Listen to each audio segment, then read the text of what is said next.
Hiç o'ylab ko'rganmisiz? Allohni eng rahimli zot deymiz, ha? Eng hamma narsada buyugi Alloh deymiz. Nimaga unda insonga xato qilishga qo'yib beradi Xudo? Nimaga unda insonni xato qilib uni o'rtadan azoblanishiga qo'yib beradi? Gap shundaki biz unutamiz.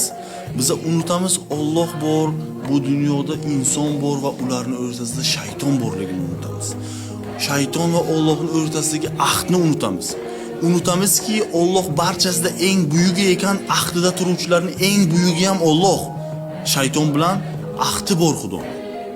İnsonga ixtiyor bergan Xudo. O'sha ixtiyor bilan inson shaytonni ham yo'lini tanlab biladi, rahmonni ham yo'lini tanlab biladi.